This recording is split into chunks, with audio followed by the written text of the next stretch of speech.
Alright, welcome back to Donald Miller's Electrical Services. Hopefully I don't get interrupted this time. This is like the second attempt of making this video.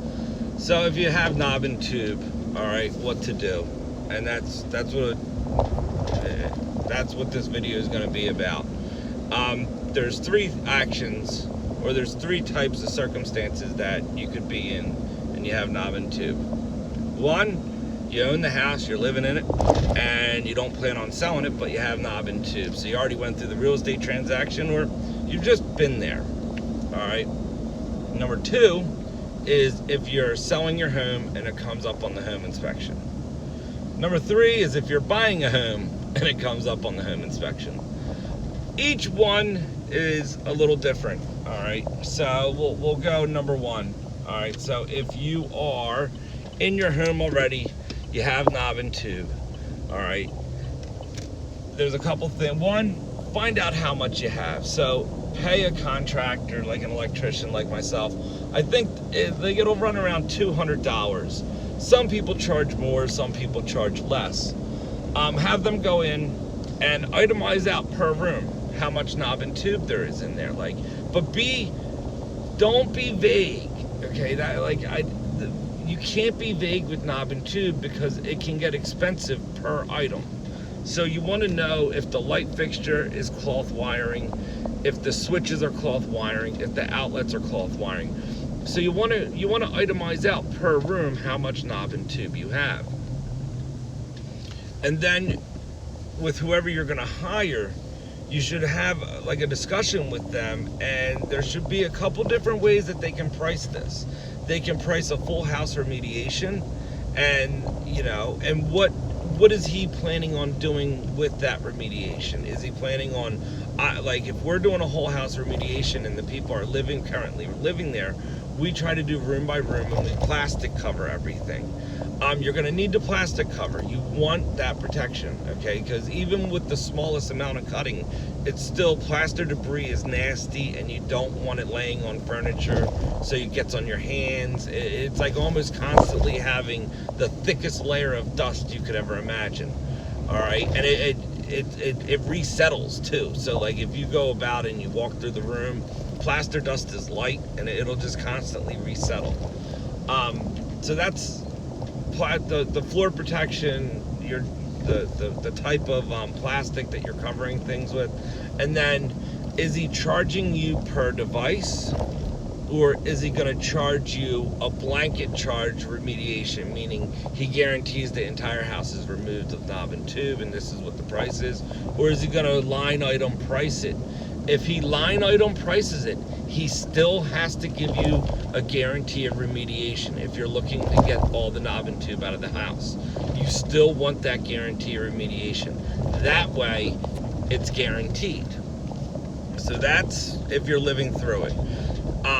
If you're living through it, you can either stay in the house, and each day your workload begins at 8 in the morning, it ends at 5 p.m. The problem with that is you lose about, on average, 45 minutes in the morning and 45 minutes in the evening of cleanup time. And that cleanup time, it's not for free, it's going to get billed to you.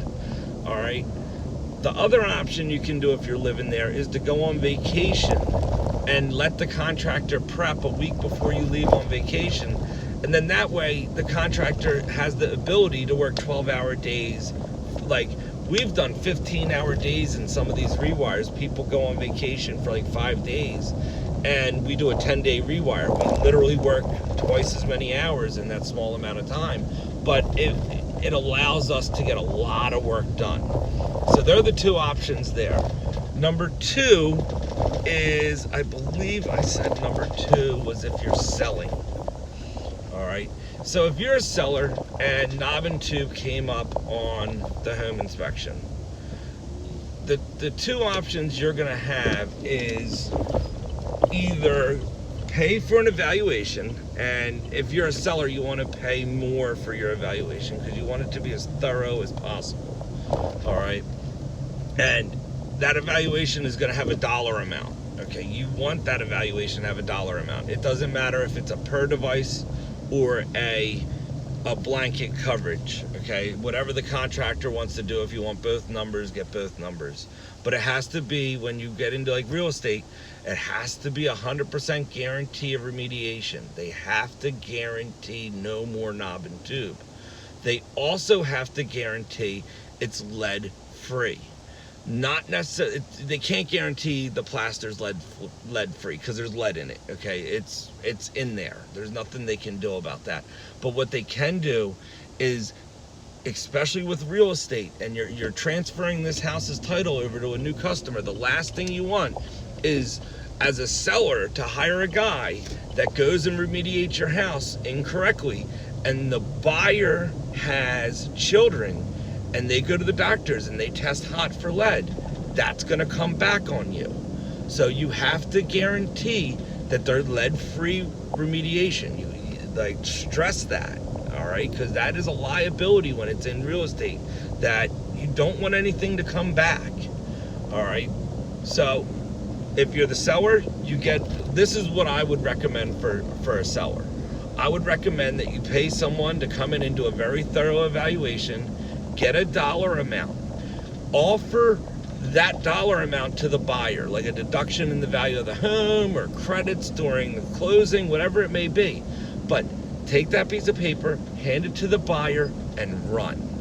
You don't need to deal with it in any way, shape, or form if you don't want to have to, okay? Because it's added headaches to the already stressful event of trying to sell your home. You don't want to have to deal with it, all right? Get the number. If the buyer accepts it, you bring it in, you factor it into the sale of the home, and you just run away. You take a little bit of a hit, whatever it may be, and you're done with it. Your house is sold. The buyer can hire whoever they want to rewire it, and you're off the hook. Done. All right? And yeah, I know it sucks. You eat a little bit of money, but believe me, you don't want to try to skimp on like a rewire and get some backdoor people in your home trying to save you money, because it can backfire on you. You get some of these guys out there that are willing to work for peanuts, like literally, like some of these drug addicts out there that'll do these rewires cheap. They don't tell you they're going to they don't tell you they're coming in with sledgehammers. They don't tell you what they're about to do to your home. And then after the end of the rewire, the buyer can just run. If that rewire is crap, and a buyer goes and looks at the house after you hired this low-ball company to come in and rewire it, he can be like, I'm out of this contract. And he can run unethical business practices, whatever he wants to call it. Maybe they didn't pull a permit. Like some of these low-ballers won't even pull a permit, and they won't do anything ethical. So you got to be really careful about that. So that's my advice. Just take the hit, run away. Don't even deal with the stress of it, done. Third, the buyer. The buyer should be looking for the quality of the contractor, whoever's going to rewire it. And I stress this the most. If you're buying a home and you are left with the task of having it remediated, you want to know everything that guy, like his prep work, his ethics, his morals, how honest is he? Because this guy is about to go into every little nook and cranny of your home and rewire the knob and tube. So you want to know everything you can about the quality of this guy's rewire. Is he, what type, like if you have hardwood floors, okay, ram board. Do not use drop cloths, especially if you're buying the home, especially because, okay, so when you do a knob and tube rewire and you're going to make holes, like that's inevitable, okay? Ask if he's doing remote switches and tell him, I want no remote switches. All right. Remote switches are switches that don't require wires. Okay. They're like battery operated. And I just came from a rewire in Havertown where they used remote switches like throughout the house because the guy had knob and tube and I guess he didn't want to rewire it. It was disgusting. Like they don't look nice. When they fail, you have no more lighting at that point. All right. So just no remote switching. Especially if you're the buyer, because you got to live with this rewire. All right, floor protection. Okay, you're going to make a lot of holes. All right, and If they don't use floor protection, all that debris is going to get in all the nooks and crannies of your hardwood floor. And that's lead in your hardwood floor, and it does not come out. You have to re-sand your floors. You might be able to encapsulate the lead, which is another thing they do, and they encapsulate it. But that basically means that the lead is on your floor, and then they encapsulate it so it doesn't get picked back up and airborne. That's still not very good. You don't want that. What you want to do is you want to use ram board as your floor protection, have it rewired, all right, and then at the end of the rewire, they can then mop the floors, and they do everything, all right? Drop cloths are not good enough, all right? If you're the buyer, you don't want drop cloths used. Unless you're requesting no floor protection and you don't have a lot of money to rewire, you can go to drop cloths, but the contractor should be able to explain the downside to drop cloths. If the contractor is telling you drop cloths are great, that's a little bit of a red flag, because they're not really great. They're like the bare minimum for floor protection. All right. So if you are the buyer, we're still on buyers, because the buyers, they're living with this rewire. Okay. So this is important. All right. How they patch your home after they rewire it is extremely important. If they're just filling the holes and they're using joint compound, you need to realize that might crack, all right? Over joint compound and plaster usually does not mix. It's not if you have plaster walls, you should patch it with plaster. I know that trade practice is no longer used, but if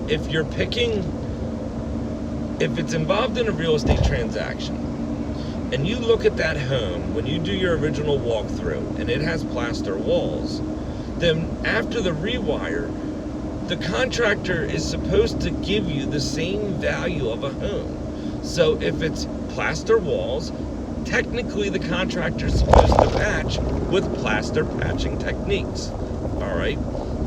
That would be, nut to nut. And if you're a buyer and the seller and you're using the seller's contractor, it's important that you find out before closing what that guy is doing, okay? Because whatever shortcut he's taking, the seller doesn't have to live with it. The buyer has to live with it, okay? And there is a lot of finagling in real estate, back and forth. And so I try to give the best advice for the seller, and I try to give the best advice for the buyer as well. So that way, I'm not pitting one against another. I'm just giving you the pros and the cons for both circumstances, all right? So if you're the buyer, you want the best quality product, understandably affordable, don't get me wrong, but you want to make sure that the correct wiring is being ran, they're not overloading circuits, floor protection, plaster, patching, all right? Painting, I never include painting because I don't know what the buyer wants to paint, and I'm not a painter, okay? So we factor right into our contract that we don't include painting, okay? The paint, like, that can be handled later on, all right? But if you're the buyer, you want to make sure the contractor, one, pulls permits, he's licensed, he's insured, this isn't his first rodeo, maybe he has like referrals of other knob and tube rewires, not just referrals that he hung a fan and it's nice and it works, but referrals on his rewires of what type of rewire he does. How honest is he? Pick his brain. Ask as many questions as you think about. Like, what kind of outlets is he using? Are the outlets going to be in the wall? Are you reusing the baseboard outlets? Any question that, don't take anything for granted or like common sense. You got to ask all the common sense questions. All right. So the buyer, if you're the buyer, you want a blanket remediation of the entire house. I wouldn't really go with like a per device. You could do like a per device, but I wouldn't recommend it. Like, as a buyer, you want that whole house remedied of all knob and tube, and boom, done. All right. You definitely want it done before you move in. It's so much easier to rewire knob and tube with the house 100% empty. You don't want to move in and then bring a contractor in, and that contractor is basically going to live at your house forever, and he's going to constantly make dust every day. You're going to get stressed out, you're going to get upset, and it's just not going to be a good memory for you. All right, so just get it done, let the house be empty, and any other questions, give me a ring. All right, my name's Donald Miller with Donald Miller's Electrical Services. Take care, God bless, have a beautiful day.